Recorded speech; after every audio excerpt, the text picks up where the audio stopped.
CDSCO एक सरकारी संस्था है।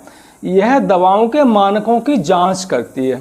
CDSCO का मतलब है central drug standard control organisation. तो CDSCO ने अभी कुछ दिन पहले एक रिपोर्ट जारी की है और इसमें 52 यानी 52 दवाएं वो मानकों पर खरी नहीं उतरी हैं। तो मेरे पास 2 व्हाट्सएप आए हैं और उनमें से ये एक ने कहा है कि मैं इस पर एक वीडियो बनाऊं और दूसरे व्यूअर ने ये कहा है कि क्या इन दवाओं के खाने से हमें कोई नुकसान हो सकता है और हमें क्या करना चाहिए। तो आज के वीडियो में इसी रिपोर्ट के बारे में बात करूंगा। तो CDSCS की रिपोर्ट में जो 52 दवाएं स्टैंडर्ड पर खरी नहीं उतरी हैं, उनमें हर तरह की दवाएं हैं, जैसे कि सबसे ज़्यादा उपयोग की जाने वाली पैरासीटामोल है, एंटीबायोटिक हैं और कैल्शियम की टैबलेट हैं, विटामिन की टैबलेट हैं, अस्थमा में दी जाने वाली साल्बुटामोल है, डायबिटीज़ की दवाएं, ब्लड प्रेशर की दवाएं और इमरजेंसी ड्रग्स हैं इसमें, जो एट्रोपिन एड्रेनालिन है, जो इमरजेंसी में दी जाने वाली दवाएं वो भी शामिल हैं। तो इसमें हर तरह की दवा शामिल हैं। अब बात करते हैं कि इन दवाओं के मानकों में क्या कमी रही है और CDSCO ने अपनी रिपोर्ट में क्या बताया है।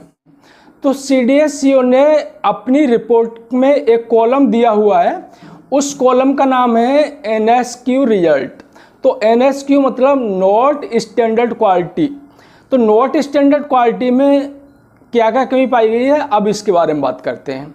तो एल्केम एक बहुत ही प्रतिष्ठित फार्मास्यूटिकल कंपनी है। एल्केम एक दवा बनाती है क्लेबम। क्लेबम में 2 एंटीबायोटिक होते हैं, एमोक्सिसिलिन और क्लेवुलिनिक एसिड। और एक दूसरी मैग लाइफ साइंस नाम की फार्मास्यूटिकल कंपनी है, वो भी इसी दवा को, एमोक्सिसिलिन और क्लेवुलिनिक एसिड है, इन दोनों के कॉम्बिनेशन को बनाती है मैक्सिक्लेब के नाम से। तो इन दोनों ही दवाओं के आगे स्पूरियस आइडेंटिफिकेशन ऐसे लिखा हुआ है। एल्केम ही एक दूसरी दवा बनाती है पेंडी। पेंडी 2 दवाओं का मिक्सचर है, पेंटाप्रोजोल और डोमपेरिडोन। तो ये पेट से संबंधित जो गड़बड़ी होती है, खट्टी डकारें आना, अपच हो जाना, इसमें बहुत ही कॉमनली यूज की जाती है। इस दवा के आगे भी स्पूरियस आइडेंटिफिकेशन ऐसे लिखा हुआ है। तो ये एक तरह से नकली दवाएं हैं। इसी तरह से एक सेपोडेम हेट्रोलैब बनाती है। सेपोडेम में एक एंटीबायोटिक होता है सेपोडॉक्सिम। इसके आगे लिखा हुआ है pH एंड SA। तो pH का मतलब यह है कि इसका pH ठीक नहीं है। अगर pH ठीक नहीं होगा किसी दवा का तो वो ठीक से काम नहीं कर पाएगी, क्योंकि कुछ दवाएं होती हैं वो निश्चित pH पर ही ठीक से काम करती हैं। एक दूसरी दवा है टूडेसेफ। टूडेसेफ भी एक एंटीबायोटिक है और इस एंटीबायोटिक में सेफोपेराजोन और सल्बेक्टम 2 एंटीबायोटिक हैं, उनका मिक्सचर होता है। इसे डिक्सन फार्मास्यूटिकल कंपनी बनाती है और इसमें जो कमी पाई गई है वो है कि जो पार्टिकल्स हैं उनमें क्लैरिटी नहीं है, यानी कि उनमें कुछ मिला हुआ है। काफ़ी दवाएं ऐसी हैं जिनके रिजल्ट के कॉलम में डिसोल्यूशन लिखा हुआ है, यानी कि वो ठीक से डिजॉल्व नहीं होती हैं।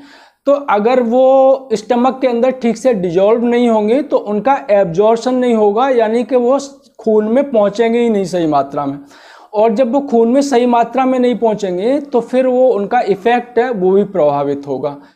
तो ये बेहद दुर्भाग्यपूर्ण है कि बहुत सारी दवाएं वो स्टैंडर्ड पर खरी नहीं पाई गई हैं। जो एंटीबायोटिक के अभी मैंने नाम लिए हैं, जो एमोक्सिसिलिन और क्लेवुलिनिक एसिड है या सेफोपेराजोन और सल्बेक्टम है, तो ये एंटीबायोटिक हैं एक ज़माने में रिजर्व ड्रग के रूप में उपयोग किए जाते थे। यानी कि अगर खाली एमोक्सिसिलिन काम नहीं कर रही है तो क्लेवुलिनिक एसिड के साथ में इसका मिक्सचर है वो काम करता था। तो ऐसी दवाएं जो रिजर्व कैटेगरी में आती थी वो दवाएं स्टैंडर्ड पर खरी नहीं उतरी हैं और उनके आगे स्पूरियस आइडेंटिफिकेशन लिखा हुआ है, यानी कि वो पूरी तरीके से नकली दवाएं हैं। और अक्सर ये बहुत सीरियस मरीज होते हैं उनको दी जाती हैं। तो ये दवाएं काम नहीं करेंगी तो इससे मरीज की जान जा सकती है।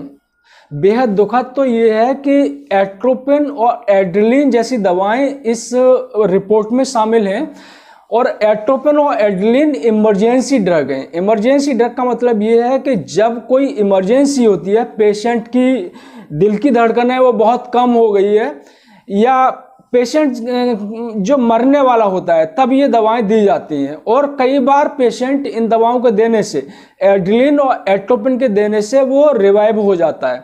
अगर इन दवाओं में भी कमी पाई जाएगी तो किस कदर से जो मरीज हैं उनकी जान जा सकती है। तो हम समझ सकते हैं कि व्यक्तिगत लेवल पर मरीजों को बहुत ज़्यादा नुकसान इन दवाओं से हो सकता है।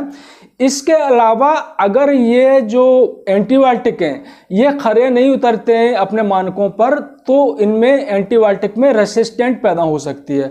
और भारत में क्या पूरी दुनिया में एंटीबायोटिक के अगेंस्ट रेसिस्टेंट पैदा होने के चांस बढ़ रहे हैं। तो ये एक बड़ी समस्या है और इस तरह की जो नकली दवाएं वो इस समस्या को और ज़्यादा बढ़ा देती हैं। तो ये हमारे पूरे हेल्थ सिस्टम को प्रभावित करने वाली घटना है। अब सवाल ये उठता है कि इन दवाओं को कौन मार्केट में बिकने की इजाज़त देता है। तो आपको याद होगा कि अभी कुछ दिन पहले इलेक्टोरल बॉन्ड पर सुप्रीम कोर्ट में सुनवाई हुई थी और उस समय भी मैंने एक वीडियो बनाया था। उसमें 8 दवा कंपनियां, जिनमें कई प्रतिष्ठित दवा कंपनियां हैं, उनकी दवाओं के सैंपल लिए गए और सैंपल लेने के बाद में वो दवाएं जो स्टैंडर्ड हैं उन पर खरी नहीं पाई गई और उन्होंने इसके बाद भारी भरकम मात्रा में इलेक्टोरल बॉन्ड खरीदे और उसके बाद उन पर क्या कार्रवाई हुई कुछ नहीं पता। तो सरकार जो होती है इन फार्मास्यूटिकल कंपनियों के विरुद्ध कोई कार्रवाई नहीं करती है, इसलिए उनका जो मनोबल है वो बहुत ऊपर होता है और वो कुछ भी करने के लिए स्वतंत्र हैं और हमारे स्वास्थ्य से वो लगातार खिलवाड़ करते हैं।